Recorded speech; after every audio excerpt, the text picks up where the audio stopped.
I look out to the ocean. Boom. Damn, it looks good. I turn back. There's a person at every single window. Get the fuck out of here. I'm hauling. Oh yeah. Oh yeah. I'm in there. I'm going home. I'm going home. Clock it.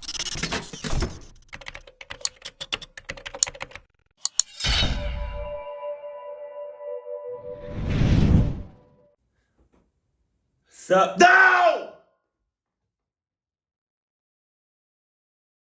Let's go. What? Oh. Got your snacks? Cuddle buddy. Adidas. What snacks you got? What Adidas you got? What cuddle buddy you got? What's up, Chris Tucker? I'm the middle sibling of 3. I have 2 brothers. They both grew up as scouts. My older brother made it to Eagle Scout. My little brother quit some time in Boy Scouts. But for whatever reason, my parents never forced me to become a scout when I was a kid. That's because they got clucked up. They don't want to see their third child getting clucked up either. You know?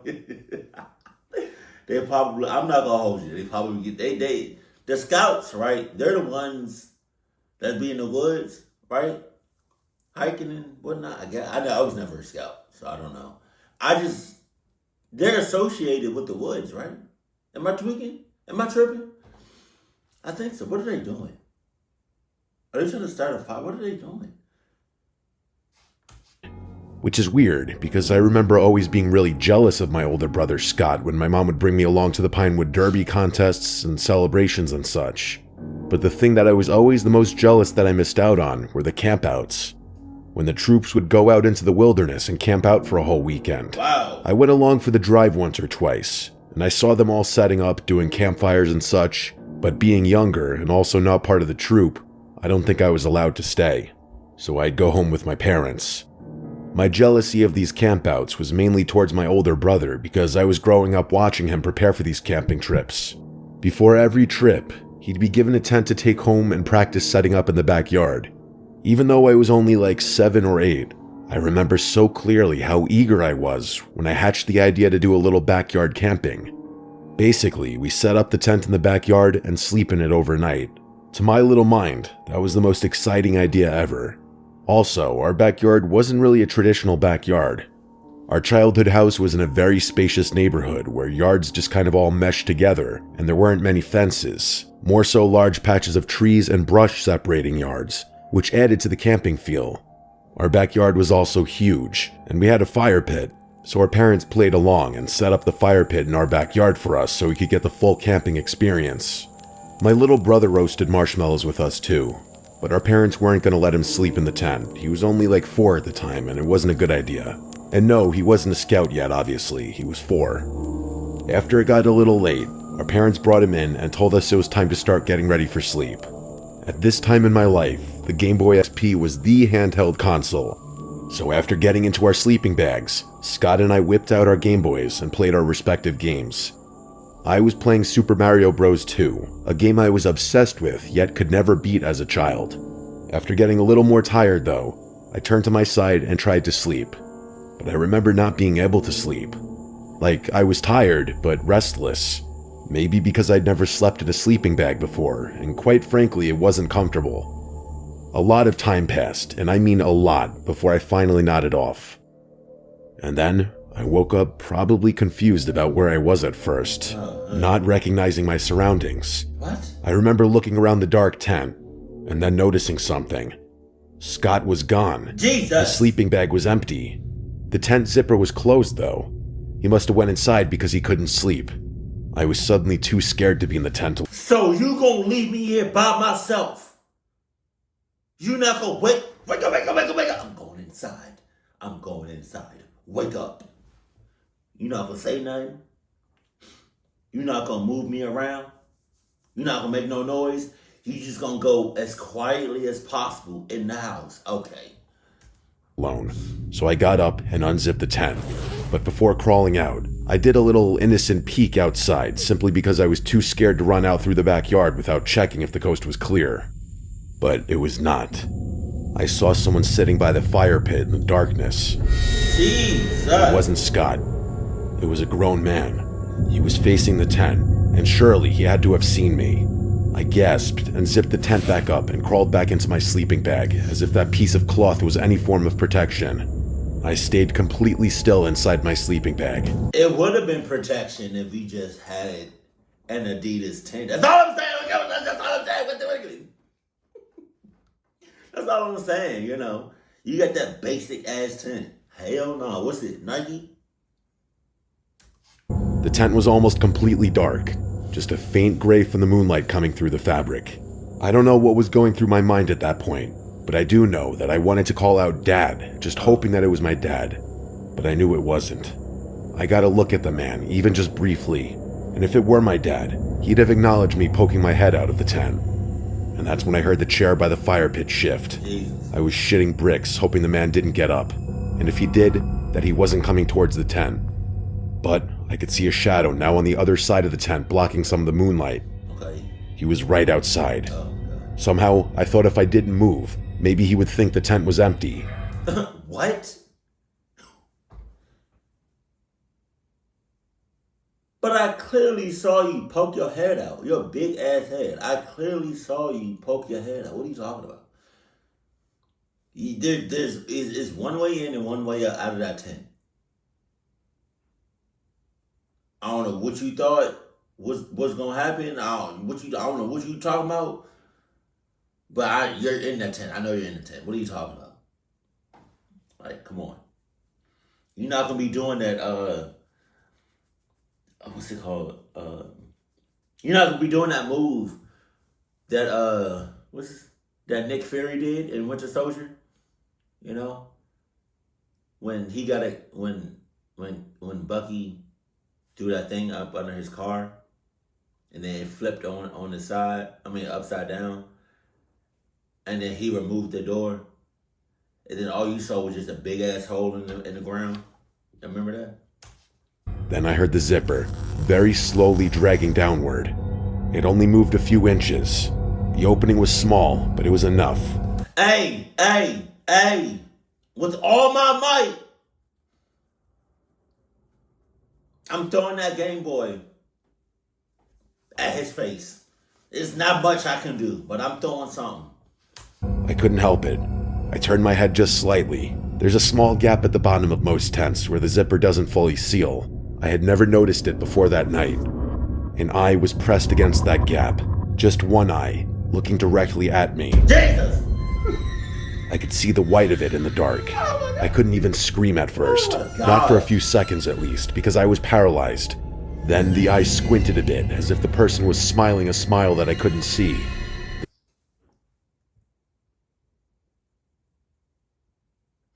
My life is on the line. My life is in danger. I'm outside. I'm poking your eye! I'm poking your eye! I'm poking your eye! I'm poking your eye! And then after I do that, I'm getting the hell on. I'm hauling ass to the house. The zipper moved another inch, and that's when I finally screamed. I scrambled backwards, kicking out of my sleeping bag, knocking into the tent poles. I heard footsteps immediately take off through the yard. Our back porch light flipped on, which I could see through the tent fabric. My dad burst out the back door yelling. I could hear him running across the grass. By the time he reached the fire pit area, whoever it was already gone. My parents called the police, of course. I don't remember what happened after my parents talked to the cops. I know I went to my parents' room with my mom, and eventually the police did their thing, likely searching the immediate area. It was an absolute nightmare. I slept in my parents' bed that night. I was emotionally scarred for a while. Just as things might have been going back to normal, I think it was a few weeks to a month later. This part is what really hammers the nail in the coffin for this experience being something I can never forget. I went to Catholic school, and during lunch we'd have a short recess in the schoolyard, which was all concrete. The far end of the schoolyard was fenced off and looked towards the street. We were playing some game, maybe red light, green light or something. You saw him. This part I genuinely don't remember. All I know is I had to run to the fence to be considered safe from whatever the threat in the game was. You saw him. And while I was on the fence, next to some other kids mind you, A man says hey from the other side of the fence. I turn, and it's a man asking me for directions to some place I don't even remember. Directions my ass! I am kicking your ass! That's him. That's him. That's him. That's him. That's him.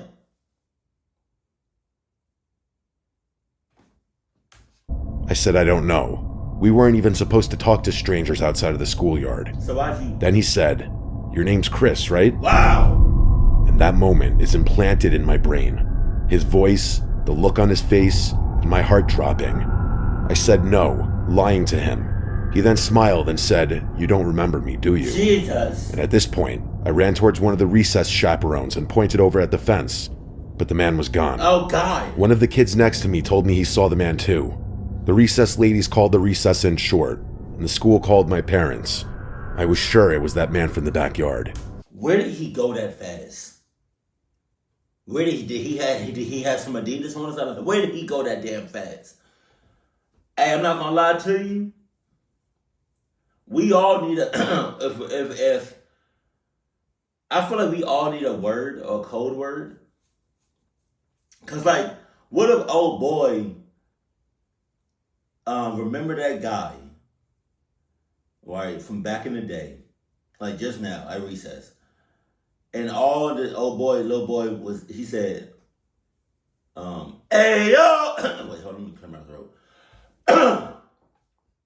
All he said was, "Hey yo," and literally most, if not everybody, during recess ganged up on the clucky, and started beating his ass. Staff too, the employees at the school, yup, everybody. Hey yo!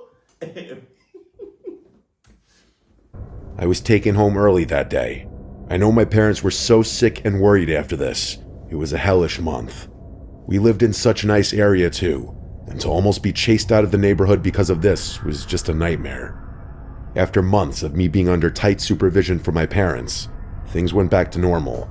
I can't express enough, though, how much it still pains me in my chest thinking about how I could be dead today if that man had somehow successfully taken me, and it makes me sick wondering if he was ever successful in whatever he was trying to do with someone else. Okay, so what happened to your brother, though? What happened to, wasn't somebody else in your tent before that man? What happened to him? I grew up in... Did he really...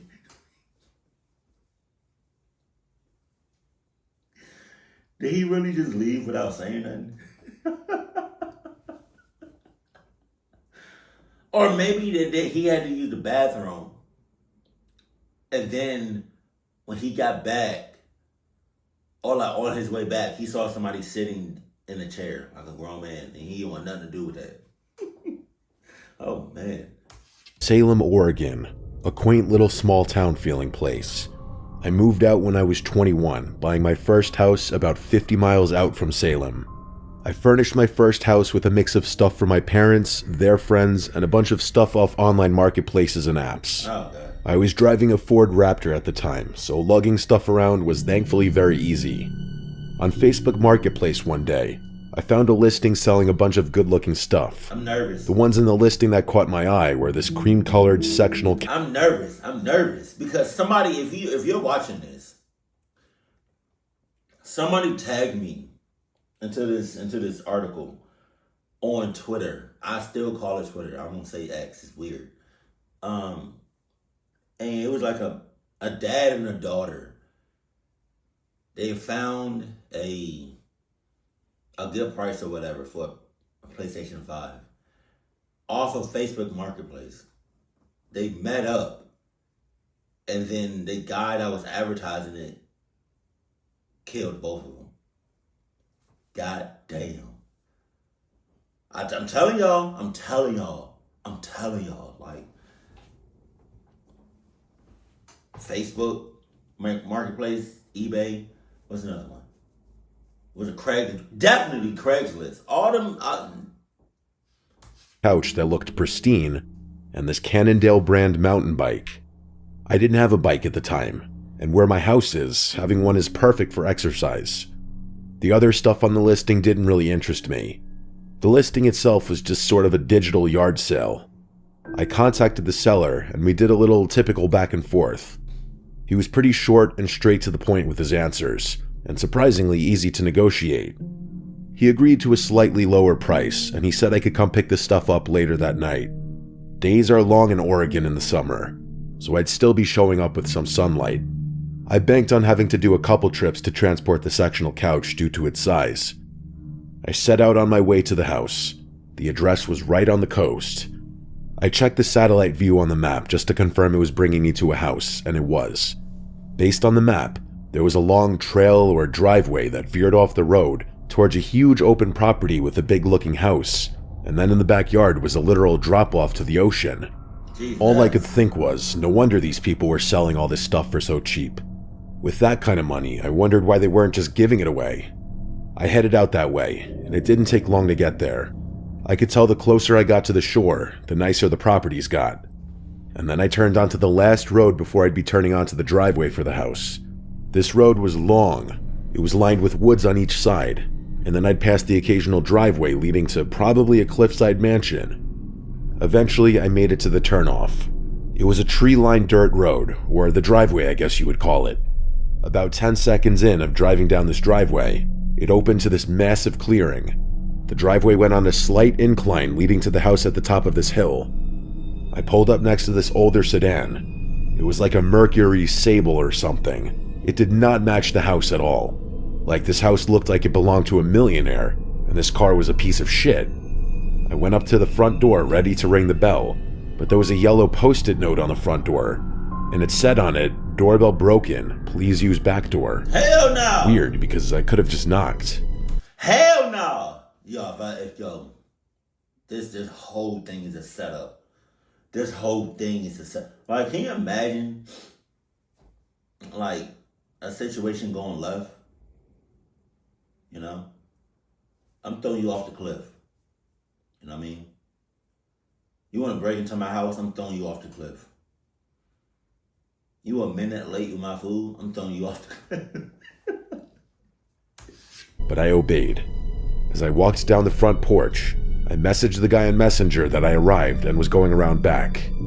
I walked around the side of the house, looking at each window as I passed, but the blinds all seemed to be closed. I got to the backyard, and it was crazy. It actually overlooked the Pacific Ocean. I walked up the back deck to go knock on the back door.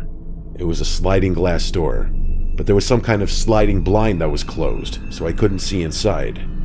I knocked on the glass. I stood there for a minute, then knocked again. I looked down at my phone to see if he answered or read my message. Neither. I went to go sit on one of the chairs on the deck and spun it around to stare at the sunset and the view of the Pacific. It was a surreal view. I kept checking my Messenger app and following up with the guy, but he wasn't answering. Wow. I triple-checked that I had the right address, and I did. Plus, the note on the front door confirmed that. I decided if he was in the shower or occupied or something, I'd at least go walk over to the cliffside and get a picture of the view. I did just that. I walked down the deck, then down the seemingly freshly cut grass to the cliffside. Taking in the view, I daydreamed about one day being able to afford a place like this. I started walking back up to the house, but stopped maybe 3 steps in when I realized every single window now had their blinds open, and there was a person standing at each window, standing as still as statues. Oh my God! I would have passed out. I legit would have died. Are you clucking serious? Get the cluck out of here. I pull up to the house. All the windows are closed. Or the blinds or whatever. I'm there for about 10 minutes, give or take. No, I don't hear nothing. I don't see nobody. You know what I mean? You know I'm coming. You know I'm coming. Pause. I look out to the ocean. Boom. Damn. It looks good. I turn back. There's a person at every single window. Get the clock out of here. I'm balling. Oh yeah. I'm in there. I'm going home. Clock this. Clock? I didn't know if what I was looking at was some kind of prank or not. I walked a little closer, and the moment I said, "Nope, I've seen enough," was when I realized every single face was smiling. Jesus. I honestly couldn't tell if they were mannequins or not. That's how still they were. I decided I just needed to get to the car. I did a light jog around the side of the house again, and that side window that I mentioned that also had its blind shut before was now too lifted, and there was someone at this window as well. I didn't know what was going on here, but I had to get out. As I got to the front, I got back in my car, and I didn't even look at the front windows. I didn't even want to know if there were people at these windows too. I reversed all the way down the driveway, and regrettably, I did at one point take a curious look ahead at the house. The front door was open, and there was a person standing on the front porch with his hands in his pockets, watching me drive away. Wow. It didn't matter. Everything about this was a red flag. I was out of there in a minute and down the road. The guy never opened or responded to my message still. I decided to turn into the closest neighbor's house driveway and knock on the door. They answered, and I explained the bizarre and disturbing situation I just encountered, and I pressed them about any info on their neighbor. The man who answered, who I'll call Tom, was shocked, because he's close friends with the guy next door, and he said he's hardly ever in town, and that he wouldn't set up some kind of elaborate prank like that. He called his neighbor on the spot, and the guy picked up. Basically, the conversation went as follows from what I remember. "Hey Jim, it's Tom next door. Listen, I got someone at my front door right now saying you invited him to your house to buy stuff, but you pulled some kind of scary prank on him with the windows and stuff." And there was a pause before the Tom guy said, "What are you talking about?" From here, I stepped in and explained everything from the Facebook ad to my arrival there to the people at the windows. He now sounded very concerned because he said he wasn't home this week. I did my best to describe every detail, including what the man on the front porch looked like, as well as the sketchy car. He asked me to take his number so he could contact me after the police investigated. After that, I left. I went home. I really didn't have it in me to commit 2 hours to some police investigation that didn't concern me, truth be told. But I did hear from the guy later that night. He called me and asked me to send him the Facebook listing, but it was removed. I did send him the details of the profile that I was messaging on the Messenger app, but it was now a blank profile. He thanked me for that and would give it to the police anyway. When I asked him what the cops found, he told me they found nothing stolen as far as he knew at that time, and that all the blinds were once again closed, and there was no sedan in the driveway, but that all 3 doors in the house were unlocked. Now the scary part for me is the way they were all standing at the windows smiling, trying to scare me. And I have to wonder, what use was I going to be of to them? And why did they want me in the backyard? Scary thoughts, honestly. I'm just glad I left when I did. Me too. Jesus Christ. I probably would have passed out. I'm not gonna hold you. Man, that's some scary ass shit. I live with my parents in Murraysville, Pennsylvania. My parents were gone one weekend, so I decided I was going to have a bunch of people over in the backyard for a mini pool party. We have a pool house and an in-ground pool back there. It's perfect for parties, even though I rarely get a chance to throw anything. The rest of the backyard is a little bit of grass and then the woods behind the pool house. It's a very private backyard. Usually. You'll see what I mean soon. So the little party I planned was for Saturday night. Earlier that day, I was setting up outside. It was a little cloudy out, but since it was going to be a night party, that didn't really matter. The woods behind the pool house are pretty big. They go at least half a mile back before they reach another backyard. Damn! So there should really be no one walking through them. It's also our property. There are no trails or any reason for anyone to be back there. I was bringing out... If somebody is back there that you don't know, there's always a reason. Now, the reason might be, may not be what you want to be. It could be a cocky in the woods. There could be some cluck activity going on. Just saying. It don't have to be a good reason why somebody's in the woods. 9 times out of 10, if somebody's in the woods, they clucking up. Folding tables for beer pong and refreshments and setting them up when I heard a cough come from the woods. Oh, shit. It was clearly a slow, throat-clearing kind of cough. like someone trying to get something out of their throat. Pause. And it was definitely a man. I froze with the table still in my hands. I just stood there listening. The wind was barely moving the leaves, so the sound carried really clearly. It came from just inside the tree line, not deep in the woods. Close enough that whoever made it could definitely see me. I slowly set the table down and looked out toward the trees. Confused is one word to use, but unsettled would be a better one. No one should be in those woods, ever. I scanned the tree line and called out, "Who is that?" There was no answer. Not even any movement. No footsteps or branches snapping or anything. See, this is why I want to have, and I'm going to keep saying this, and like one of those, okay, the size of a baseball, but it's Adidas technology.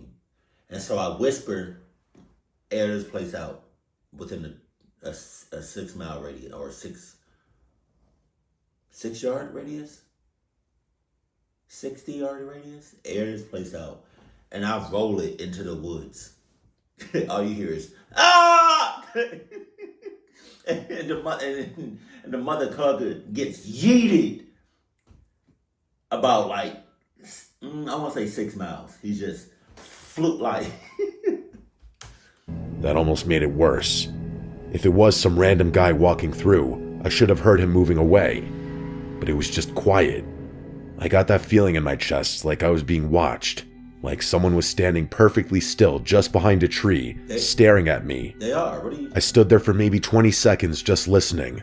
The longer I stood there, the more uncomfortable I felt. Eventually, I just grabbed the rest of the stuff and brought it back inside for a bit. I didn't want to just stand out there alone anymore. I called my good friend Mark to come over early and help me set up. I decided not to mention the cough. I didn't want to sound paranoid before the party even started. Mark came over around 6 p.m. He brought some drinks and helped me finish setting up. So that's clucked up. That's a cluck thing for you to do.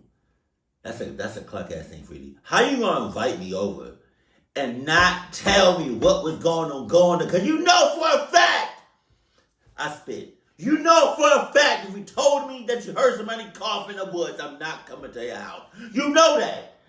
So the fact that you didn't tell me, so if I get clucked up at any point during the night, I'm beating your ass.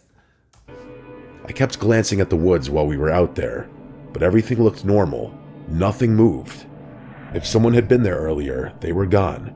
The rest of my friends started showing up around 7 to 8. At the peak of the party, there were at least 20 people. Nothing insane, but it was a good time. There was music playing, people in the pool, lights around. Hey, I'm not gonna hold you. If I was the friend that came early before everybody else, and I see you keep glancing over at the woods, but you're not saying nothing, I would have been like, hey, Charlie. Ever since I came over here, you glanced at the woods for about 30 to 40 times. If I get clocked up at any point in tonight, at any point, I'm beating your ass, I'm beating everybody else's ass, and I might beat your folks' ass. I don't know, but I don't. Because why do you keep glancing? Why do you keep looking at the woods? Who's in the woods, Charlie? Who's in the woods, Charlie? Charlie! If I get clucked up, that's it. That's it. I'm airing this whole place out. The patio on. With that many people there, the woods didn't feel creepy anymore. Man. A couple times during the night, I caught myself looking toward the tree line, though. I don't even know why. I guess that cough just stuck with me. Things started dying down around midnight, and by 1 a.m., the last of the guests had left. I figured I would leave the mess to clean up for tomorrow. I was tired and ready for bed. Before going inside, I did one last slow sweep of the backyard. I walked around the pool, checked behind the pool house, looked toward the woods again. Everything seemed normal. The water in the pool was still, the lights reflected off of it. No one was out there. I locked the back sliding door and went upstairs to brush my teeth and go to bed. I was in bed scrolling on my phone for maybe half an hour before putting it down. It probably took another half hour of laying there trying to sleep when I heard a splash. Not a small one. Not like something falling in. It sounded exactly like someone jumping into the deep end. Oh my God. My eyes opened immediately. I held still, listening. A few seconds later, I heard the sound of someone swimming, literal strokes through the water. My first thought was maybe someone from the party stayed behind as a joke, or they just woke up drunkenly. Or my first thought was, it's that cluck-ass nigga from the woods. I know how many people was at this party, and I saw all of y'all leave. What are you talking about? But I knew everyone who came. No one would do something like that. I checked my phone, and it was 2 a.m. I got out of bed and walked slowly to the window that overlooks the backyard. I didn't turn on any lights in my room. I didn't want whoever was out there to see me before I saw them. When I looked down at the pool, I saw there was a guy swimming calmly from one end to the other. At first, I tried to recognize him. I knew all 20 or so people who came over. This wasn't any of them. I leaned closer to the glass. The pool lights lit up his face just enough for me to know for sure. I had never seen him before. I yelled out the window, "Who is that?" The swimming stopped immediately. He looked up slowly toward my window. Even from that distance, I could tell he wasn't confused or startled. Why did you say anything at all? I would have went down there quietly and efficiently as possible.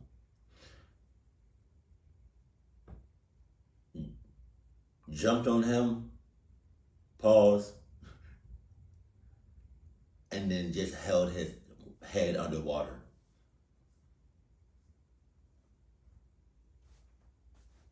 You know? You shouldn't have been over here! Because you're that cough-ass nigga that was in the woods. Okay, bet. Because now you was already on my property, and I just didn't really see you. But now you in my shits. Now you in my water. Now you know? Because if you really think you about to leave calmly without no harm to your body, best believe you got the wrong one today. You got the right one today. He just stared up at me. Then he started moving toward the shallow end. He climbed out of the pool, and that's when I saw how tall he was. Oh. He stood there dripping wet for maybe 2 seconds, just looking toward the house. I expected him to run away.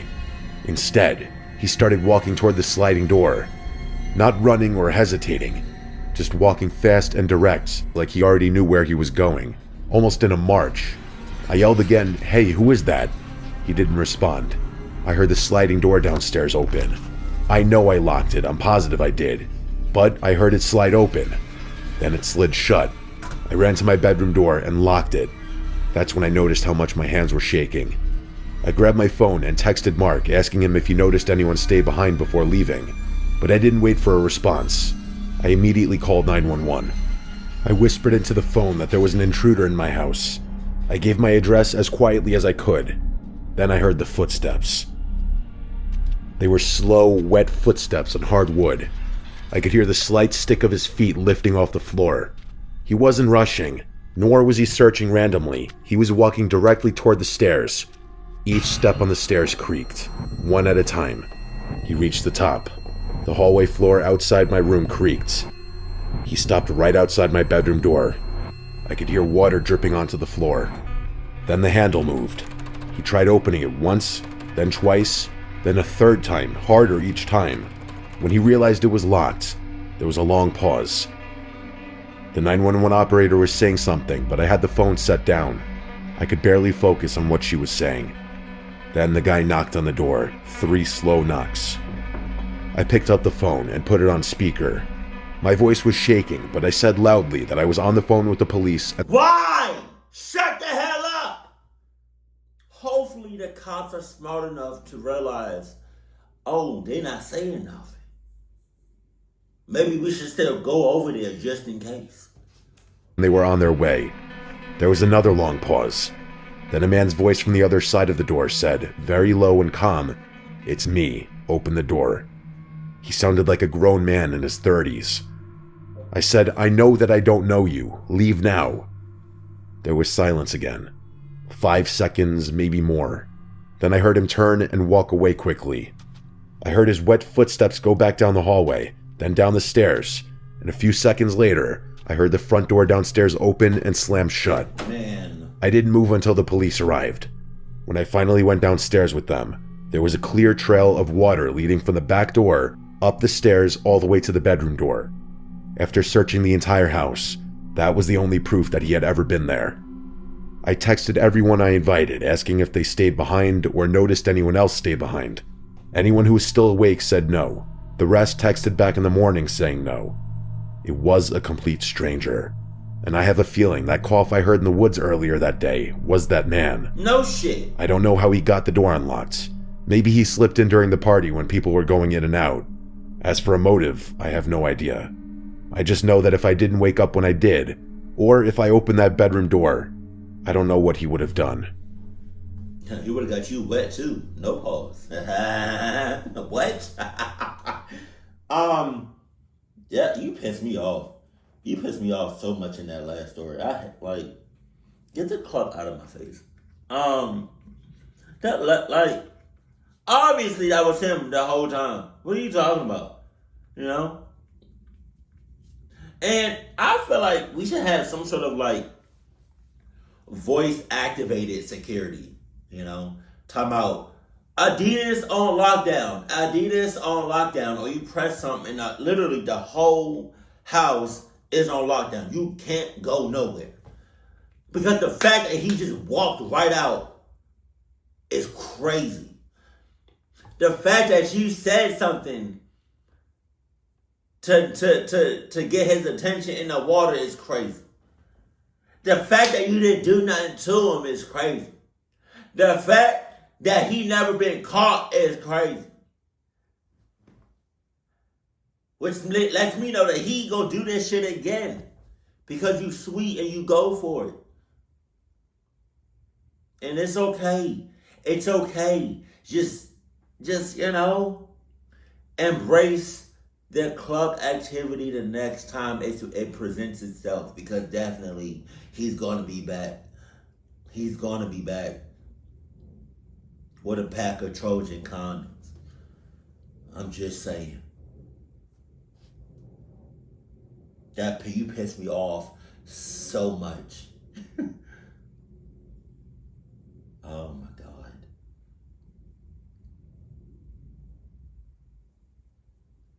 Keep it cool, keep it classy, and I love you. Stay happy.